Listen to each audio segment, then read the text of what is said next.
खबर जनता तक के माध्यम से अपने क्षेत्र के देवतुल्य जनता जनार्दन, सभी अभिभावक, नौजवान साथी सभी को मेरे तरफ से नमस्कार। 5 राज्यों को चुनावों को लेकर माना जाए तो सेमीफाइनल माना जा रहा है 2024 का जो चुनाव है, तो इस बात पे आप क्या कहना चाहिएगा सेमीफाइनल को लेकर? सेमीफाइनल आप लोग मानिए, सेमीफाइनल अब आप लोग माने, इंडिया गठबंधन माने, हम लोग तो हर चीज को कर्म के हिसाब से। जहरीली शराबों से भी थी, जो चुराई शराब बिक्री हो रही निरंतर, नीतीश कुमार जी के द्वारा काफ़ी सालों पहले 2016 में प्रतिबंध लगा दिया गया है।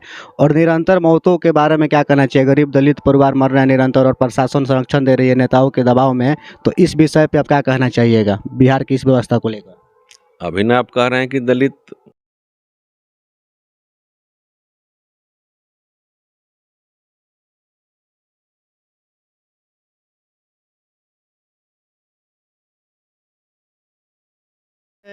महाराजगंज पूरे भारत का चित्तौड़गढ़ कहा जाता है।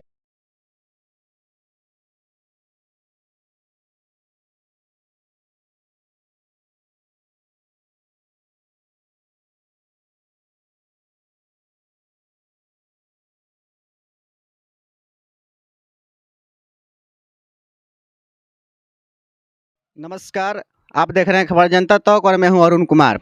अभी हम एक ऐसे शख्सियत से आप सभी को रूबरू कराने जा रहे हैं जो परिचय के मोहताज ही नहीं। गोड़िया कोठी 111 के पूर्व विधानसभा के प्रत्याशी रह चुके हैं अरविंद कुमार सिंह जी, और गुजरात और बिहार मैत्री संघ के महासंघ के महासचिव हैं, और अभी अपने गांव में आए हुए हैं और अनेक ऐसे कार्यक्रम, शादी विवाह जैसे समारोहों में सम्मिलित हो रहे हैं और जनता का आशीर्वाद और प्यार लूट रहे हैं। इसी क्रम में इनसे कुछ राजनीतिक गतिविधियों पर बात करेंगे, क्योंकि आगामी कुछ ही मंथों में लोकसभा चुनाव का बिगुल बजने वाला है और अभी फिलहाल में गहमागहमी लोकसभा चुनाव को लेकर 2024 को लेकर चालू हो गई है। और महाराजगंज के अंतर्गत ये आते हैं, तो विशेषकर महाराजगंज जो 19 से लोकसभा क्षेत्र है उसी में विशेषकर चर्चा करना चाहेंगे। तो सबसे पहले हम अरविंद कुमार सिंह जी का स्वागत करना चाहेंगे अपने चैनल में। बहुत बहुत धन्यवाद आपका। और खबर जनता तक के माध्यम से अपने क्षेत्र के देवतुल्य जनता जनार्दन, सभी अभिभावक, नौजवान साथी सभी को मेरे तरफ से नमस्कार, वंदन और अभिनंदन है। और सर, महाराजगंज के राजनीति को अपने दृष्टिकोण से कैसे देखते हैं? क्या इस बार मुकाबला कैसा रहेगा? मुकाबला कैसा रहेगा? मुकाबला तो कहीं हम मुकाबला मानते नहीं हैं। देश स्तर पर जो काम हो रहा है, बिहार में जो काम हो रहा है, यह पूरा देश जान रहा है। इसमें हम मुकाबले में कहीं हम मुकाबले को नहीं मानते हैं। समय आएगा और देश का आवाम, बिहार की जनता, महाराजगंज संसदीय क्षेत्र की देवतुल्य जनता अपना आशीर्वाद देगी हमको। हमारे पार्टी से जो भी उम्मीदवार बनेंगे उनको देगी। क्या संभावनाएं हैं वर्तमान सांसद को लेकर? माननीय श्री सिग्रीवाल हैं अभी वर्तमान के सांसद, इनके प्रति लोगों का जो रिस्पॉन्स है काम को लेकर, कई सारी शिकायतें आ रही है कि 2 बार निर्वाचित हुए पर मन मुताबिक संतुष्टि लायक काम नहीं किए हैं, ताकि जनता इस बार उनके प्रति थोड़ा सा नाराज है। तो आप बड़े स्तर के नेता हैं, तो आप इस विषय पे क्या कहना चाहिएगा? देखिए, लोकतंत्र में जब भी कोई भी व्यक्ति किसी पद में होता है तो एक बड़ा ये संसदीय क्षेत्र है, तो हम सभी को खूब नहीं कर सकते। और नाराज़गी का जहाँ सवाल है, वो चुनाव से पहले लोग नाराज़ होते हैं, किसी मसले पे हो सकते हैं, लेकिन कार्य में और हमारे माननीय सांसद महोदय के किसी आचार और व्यवहार से मुझे नहीं लगता है कि किसी को नाराज़गी होनी चाहिए। और आने वाले वक्त में सब कुछ ठीक हो जाएगा, उसमें कहीं कोई दिक्कत नहीं है। अगर उस क्षेत्र की सम्मानित जनता, अगर हमारे देवतुल्य जनता नाराज होते और लोगों में नाराजगी होती, तो आपने देखा 2 बार सांसद रहे और रिकॉर्ड मतों से जीते हैं। तो इसलिए मुझे नहीं लगता है किसी प्रकार की कोई नाराजगी है। ये सब आप लोगों के माध्यम से, मीडिया चैनल और लोगों के माध्यम से नाराजगी हो सकती है। ये एक अफवाह का विषय हो सकता है, नाराजगी कहीं नहीं है जो मैं समझ पा रहा हूँ। जातीय जनगणना के बाद क्या समीकरण अपने अंदाज से आप देख रहे हैं, अपने राजनीतिक अनुभव के स्तर से अगर सवाल किया जाए, तो जातीय जनगणना जब से पारित हुई बिहार में, तो कितना ज़्यादा प्रभावशाली रहेगा जातीय जनगणना बिहार में? कहीं कोई प्रभावित नहीं रहेगा। ये हिट होगा मुकाबला 2024 का। बिहार की आवाम, बिहार की सम्मानित जनता अपना पूरा समर्थन देकर और यह साबित कर देगी कि यहाँ जातीय जनगणना का कोई मतलब नहीं है। क्योंकि हम ऐसे प्रदेश से आते हैं, हम बिहार में सबका साथ, सबका विकास और सबका विश्वास की नीति जो देश के यशस्वी प्रधानमंत्री जी लेकर चल रहे हैं, उसमें जात पात की कहीं बात नहीं है। हमारा एक जो समाज है, शुरू से समाज में एक समरसता का विषय रहा है। हम उस मुल्क में जन्म लिए हैं जहाँ हमेशा सबको एक साथ रहने का मौका मिला है और सब लोग एक दूसरे के पूरक बन के रहते हैं। जातीय जनगणना सरकार का अपना निजी स्वार्थ हो सकता है, वो कराएं, अब उस चीज़ से बहुत हमको लेना देना नहीं है। और सर, इंडिया की तरफ से मोदी जी फिर से पीएम के चेहरा होंगे, इस बात पे तो कोई ऑब्जेक्शन क्वेश्चन मार्क लगने वाला नहीं है। पर जो इंडिया गठबंधन गठित हुई है उनका कोई चेहरा अभी तक घोषित नहीं किया गया है औपचारिक तौर पे, ऑफिशियल तौर पे। तो अभी तक जनता के बीच में एक असमंजस बना हुआ है और लोगों के अंदर ये सवाल है कि आखिर इंडिया गठबंधन का चेहरा कौन होगा पीएम के उम्मीदवार में। इंडिया गठबंधन को मैं क्या कहूँ, मुझे हंसी आती है। वो सब लोग आपस में ही उलझ रहे हैं, लड़ रहे हैं, उसमें अपने ही किसी भी दल का, किसी भी पार्टी का कोई चेहरा नहीं है। इंडिया गठबंधन में जो जो दल समाहित हैं, जो दल मिले हुए हैं, उनका अपने अपने दल का नेता नहीं है कोई। तो वो फिर इंडिया गठबंधन का नेता कैसा होगा, वो तो वक्त बताएगा। उसमें कहीं कोई दम नहीं है। ठीक है, वो सारे लोग इकट्ठे हो गए। एक जब भी कोई ईमानदार शासक, इतिहास गवाह है, जब जब हुआ है तो उसको करने के लिए सब जितने ऐसे एलिमेंट होते हैं वो जुटते हैं। मैं अब ये वर्ड यूज नहीं करना चाहूँगा। तो उसी तरह का एक जुटान है, उससे कहीं कोई सेहत पे फर्क नहीं पड़ने वाला है। और पूर्ण रूप से देश की जनता और बिहार की जनता एक पूर्ण समर्थन देकर और वापस मोदी जी के नेतृत्व में एक मजबूत सरकार 24 में बनेगी, ये मैं बहुत दावे के साथ कह सकता हूँ। और सर, पूर्व से समीकरण चलते आ रहा है कि बिहार में जो एमवाई है, मुसलमान और जो यादव हैं वो कोर वोटर माने जाते हैं आरजेडी के, और जो गठबंधन होता है जो भी पार्टियों से आरजेडी का, तो हाल में काफ़ी ज़्यादा संख्या में बिहार में देखने को मिला कि पटना में जाकर यादव समाज ने बीजेपी में अपना सदस्यता ग्रहण किया और बीजेपी को समर्थन दिया। नित्यानंद राय और राम कृपाल यादव जो हैं केंद्रीय मंत्री, उनके नेतृत्व में। तो इस विषय पे क्या कहना चाहिएगा कि बीजेपी अनेक जातियों का पार्टी है और ये जो धब्बा लगा हुआ था यादव समाज पर, मुसलमान पर, कि केवल वही वोटर हैं आरजेडी और जेडीयू के, बीजेपी के नहीं हैं, तो अब ये भी दो कास्ट के लोग बीजेपी से जुड़ते जा रहे हैं। कुछ महीने पूर्व प्रदेश में उपचुनाव हुए थे। रिजल्ट आप सबको मालूम है कि हाँ, एमवाई समीकरण की क्या स्थिति है। जब हम लोग कभी किसी समीकरण पर चलते ही नहीं है। हमारी पार्टी और हमारे जो देश के जो भी बड़े लीडर हैं, माननीय प्रधानमंत्री जी हैं, और हमारे पार्टी का एक स्लोगन है कि सबका साथ, सबका विकास और सबका विश्वास की जब बात आती है तो फिर उसमें जाति धर्म की बात कहाँ होती है। वो सभी लोग आ गए। जितने भी देश में विकास हुए हैं, चाहे प्रदेश में विकास हो रहा है, चाहे देश में विकास हो रहा है, जब हम विकास की बात करते हैं, जब हम रोटी और कपड़ा मकान की बात करते हैं, जब हम शिक्षा और स्वास्थ्य की बात करते हैं, जब हम बेरोजगार की बात करते हैं, तो जहाँ भी विकास का मॉडल चलेगा उस विकास में सभी समाज और सभी धर्म जाति के लोगों का लाभ होगा।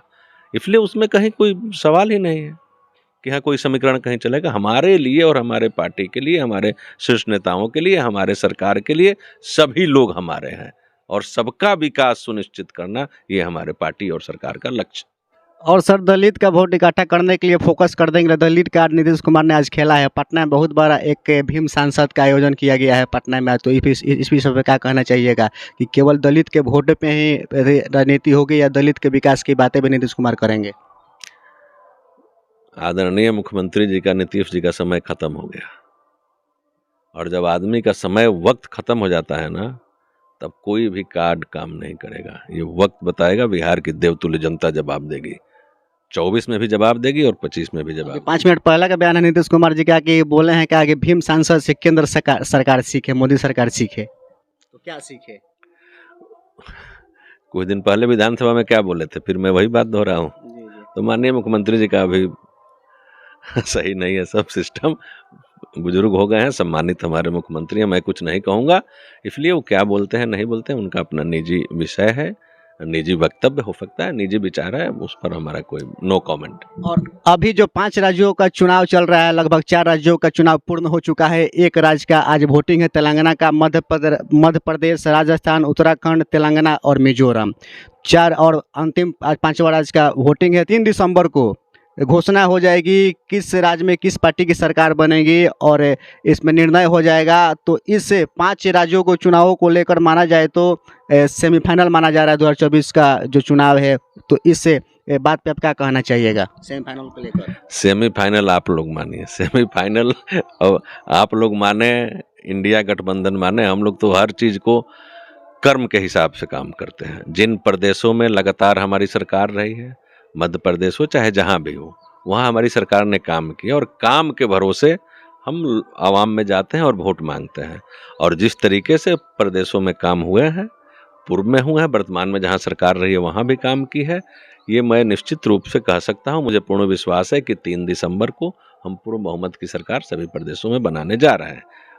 वेट करिए, 3 दिसंबर को समय तय हो जाएगा। पांचों राज्य में आपकी बीजेपी सरकार बनाएगी? हमें तो लग रहा है कि पांचों राज्य में हम सरकार बनाएंगे, क्योंकि हम कर्म के आधार पर वोट मांगा गया है। तो जब आप कर्म करते हैं तो निश्चित रूप से उसका फल मिलता है। कर्म में वह ताकत है कि आज नहीं तो कल सही, उसका रिजल्ट तो आपको मिलेगा ही मिलेगा। इसलिए हम लोग कर्म करने वाले लोग हैं। काम में मुझे ही आप देखते हैं, मैं काम पे फोकस करता हूँ। पद, हमेशा एक चीज मैंने कहा है जीवन में कि पद और पैसा ये हमेशा ट्रांसफरेबल है, ये कभी अस्थायी नहीं रहता। इसलिए मैंने जीवन में, खुद के जीवन में कभी इन 2 चीज़ों पे ध्यान नहीं दिया, न पद पे न पैसा पे, क्योंकि ये कभी किसी के पास न रहा है न रहेगा। इसलिए पार्टी को हमेशा, और पार्टी के बड़े वरिष्ठ नेता जो भी सरकार काम करती है उसके काम पे भरोसा है। तो जो काम किया गया है उस काम पे भरोसा है, उस आधार पर हम कह सकते हैं कि सरकार हमारी बनेगी। 3 दिसंबर का समय नज़दीक है, देखिए फिर मिलेंगे हम लोग 3 दिसंबर को।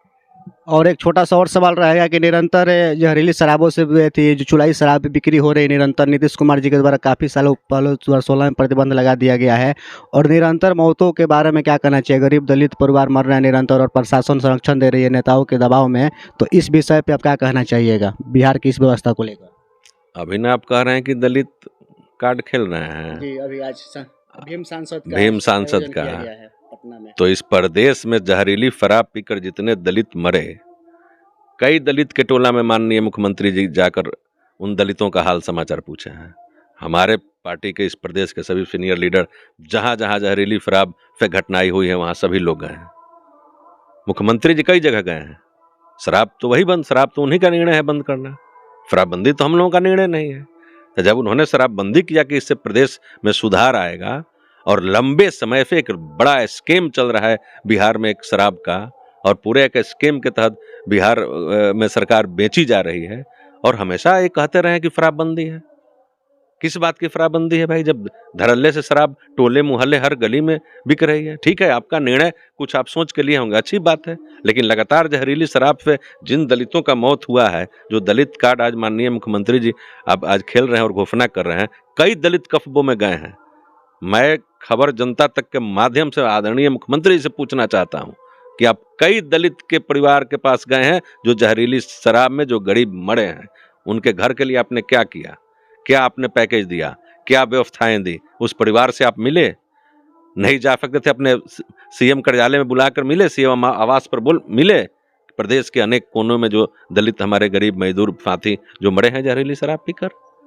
इसलिए मुझे मत कहवाइए ये सब चीज, वक्त बता देगा, समय आएगा, प्रदेश की जनता बताएगी।